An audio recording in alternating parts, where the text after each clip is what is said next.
इस कोरोना की चर्चा के दौरान माननीय मंत्री महोदय ने अपने कुछ उपलब्धियों को लेकर अपनी पीठ थपथपाई, वाहवाही भी लूटने का आपने पूरा प्रयास किया। नो डाउट हम राजस्थान वाले भाग्यशाली है कि जो महामारी पूरे देश को या पूरे विश्व को खौफ में ला रही थी, इन अनुभवों का लाभ लेकर यहाँ न डर है न खौफ है, पर मात्र एक आप इस वाहवाही के अकेले हकदार नहीं हो। आपने भी काम किया, पर केंद्र सरकार ने जो योगदान दिया ना, उसका जिक्र करते तो शायद ये चर्चा सार्थक होती। केंद्र ने भी आपको जो आपने चाहा उसको देने में कमी रखी नहीं। चाहे टेस्टिंग की बात आप करते हो कि हमने 33 जिलों में टेस्टिंग चालू कर दी, तो देश के अधिकांश प्रांतों में ये टेस्टिंग की संख्या बढ़ी है, मात्र अपने यहां नहीं बढ़ी। वेंटिलेटर जितने केंद्र ने दिए ना, मेरे यहां 22 वेंटिलेटर आए, 23 केंद्र से हमको मिले हैं। और जब हम राजनीति से ऊपर उठकर इसमें चर्चा करना चाहते हैं तो हम सबका योगदान उसकी सराहना करें, मात्र अपनी सराहना नहीं। माननीय मंत्री महोदय, कुछ कमियों की ओर आपको मैं जरूर आपका ध्यान चाहूंगा। माननीय सभापति महोदय, मेरे यहां वेंटिलेटर 22 और एनेस्थीसिया के डॉक्टर मात्र 2। अब वो सीजरियन भी करवाए, कोई इमरजेंसी ऑपरेशन हो तो वो भी उसके जुम्मे। ये वेंटिलेटर ऑपरेट करेगा कौन? और लगभग 30% मरीज ऐसे थे जिनको वेंटिलेटर की आवश्यकता थी पर कोई ऑपरेट करने वाला था नहीं। तो मेरा आग्रह रहेगा कि जहां वेंटिलेटर है वहां पर्याप्त मात्रा में एनेस्थीसिया के डॉक्टर मिल जाए। कई डॉक्टर ऐसे होंगे जो कोई बेकार बैठे होंगे। माननीय सभापति महोदय, अब तक जो मृत्यु का बड़ा कारण रहा है इस कोरोना में, वो फेफड़ों में कफ का जमाव, निमोनिया का पेच, उसकी वजह से सांस में दिक्कत, उसकी वजह से ऑक्सीजन लेवल में कमी। ऐसा कोई सिम्टोमेटिक केस है जिसको सांस में दिक्कत आती है, जिसको खांसी है, उसकी HRCT थोरैक्स की व्यवस्था हमारी यहाँ मेडिकल कॉलेज पाली में, कह रहा हूँ विशेष तौर से मैं, वहाँ आपने चालू की नहीं। अधिकांश केस वही जो जिनकी मौत हुई है, अगर समय पर उनकी HRCT थोरैक्स हो जाती तो और समय पर उनको माकूल इलाज मिल जाता ना, तो शायद हम कईयों को बचा देते। कई बार असिम्टोमेटिक केस है लेकिन निमोनिया का पेच उसमें पता ही नहीं उसको। थोड़ा डॉक्टरों को आग्रह करें, कहें, आदेश दे आप उनको कि इसमें कोताही लापरवाही कहीं नहीं, लगता है जरूरी है करवा दें। प्लाज्मा थेरेपी का आपने जिक्र किया अभी कि प्रदेश में 211 गंभीर रोगियों को प्लाज्मा थेरेपी चढ़ाई गई और प्लाज्मा थेरेपी के कारण 211 मरीज सब के सब ठीक हो गए। माननीय मंत्री महोदय, आपको गलत जानकारी दी है। सारे अच्छी थेरेपी है, प्रतिशत सारे ठीक हो गए, ये सही नहीं है। मेरे पाली के 2 व्यक्ति जिनको मैं जानता हूं, जिनको मैंने एम्स में भिजवाया था, श्याम सुंदर डानी और प्रकाश अग्रवाल, दोनों को प्लाज्मा थेरेपी मिली पर बचे नहीं। तो प्लाज्मा थेरेपी बहुत अच्छी है। अगर अच्छी है तो आप जो मेडिकल कॉलेज है वहां आप इसको चालू क्यों नहीं करवाते? ये सारे के सारे जो है ना प्लाज्मा थेरेपी, या तो SMS में या एम्स जोधपुर में, यहां तक कि आपका जो जोधपुर का महात्मा गांधी अस्पताल है, जो पश्चिमी राजस्थान का सबसे बड़ा कोविड सेंटर है, वहां भी आपकी प्लाज्मा थेरेपी अभी चालू नहीं हुई। ये जो आपके कोविड की जांच होती ना,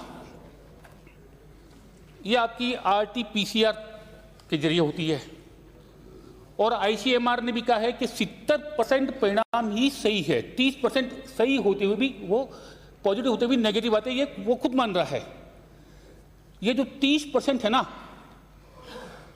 वो भी हमारे दायरे में आ जाए, उसकी जांच भी प्रमाणित हो जाए, तो उसमें जो भी एंटीजन बॉडी टेस्ट है वो भी आप करवाएं कम से कम, तो वो अपनी प्रामाणिकता रहेगी, उसको इलाज मिल जाएगा।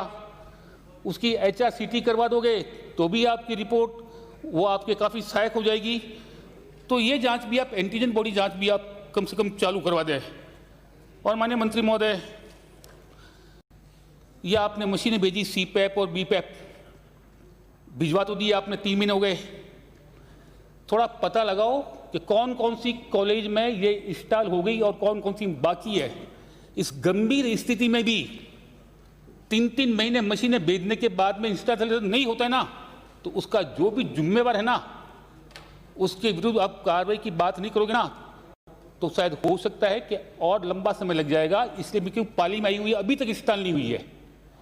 तो आप अब तो आप फ्री हो गए, बीच में तो आप 35 दिन 40 दिन लॉकडाउन में चले गए थे, पर अब तो आप बिल्कुल फ्री हो। तो पहले पब्लिक लॉकडाउन में थी, फिर आप चले गए, तो आपकी मशीनें भी है ना, ये आपकी उपयोगी मशीनें भी अभी लॉकडाउन के अंदर है, उनको थोड़ा बाहर निकालो आप।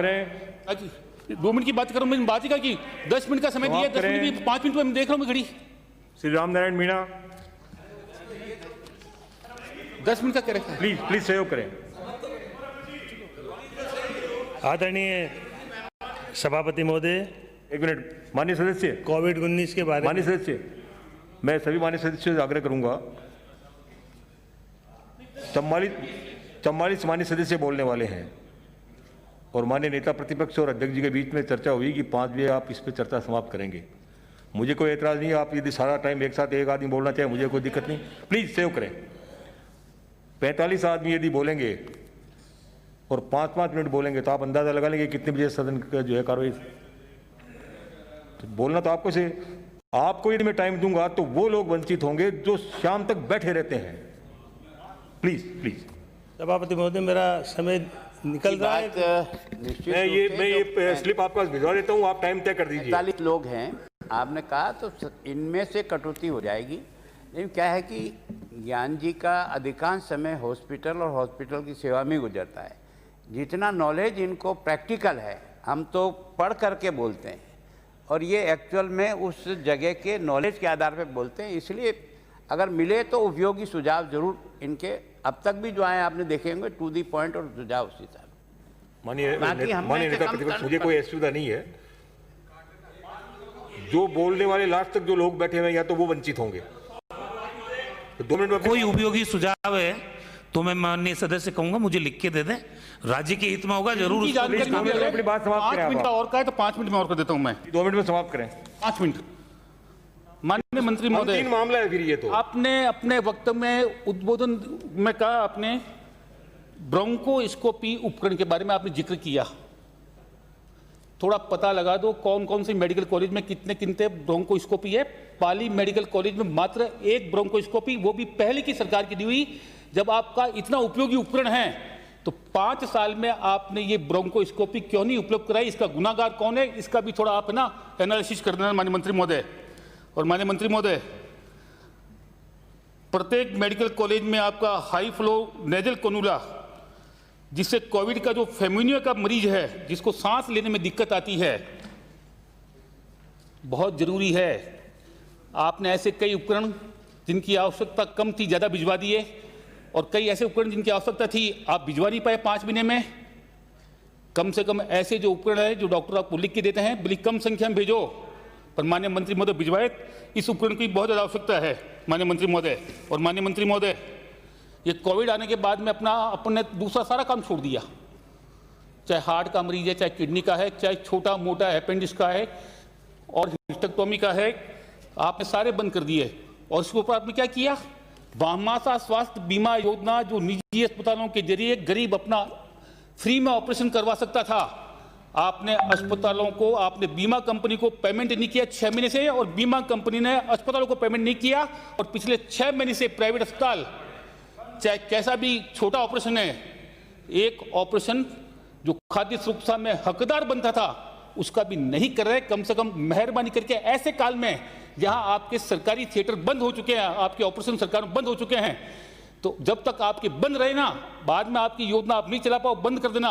लेकिन जब तक ये आपके कोविड सेंटर बने हुए सरकारी अस्पताल और ऑपरेशन पहले वहां होते थे नहीं होते हैं, तो ये बामासा स्वास्थ्य बीमा योजना में जितना भी है ना, जो पहले की सुविधा थी वो सुविधा जारी करके अस्पतालों को पाबंद करो कि चाहे ऑर्थोपेडिक्स का हो और चाहे जनरल सर्जरी का कोई भी केस हो वो उसका ऑपरेशन करे। और माननीय मंत्री महोदय, शुरुआती समय में जो आपने आनंद फानंद में ना परचेज के अधिकार दे दिए, चाहे पीपी किट हो, मास्क हो, मेहरबानी करके 1-1.5 महीने में जो भी परचेज हुआ ना, एक बार उसकी जांच कराओ तो आपको पता लग जाएगा कि हमने तो अच्छे काम के लिए उनको राशि दी थी, चाहे विधायक कोष का पैसा गया और चाहे किसी और कोष से पैसा गया है, पर आपके अधिकारियों ने जो लूट मचाई ना, आपकी आंखें खुली की खुली रह जाएगी कि ऐसे काल में भी उन्होंने भ्रष्टाचार करने से कोई कोताही नहीं बरती है। इतना बड़ा भ्रष्टाचार हुआ है माननीय मंत्री महोदय। समाप्त करें। धन्यवाद साहब, आप तो रामनारायण मीणा।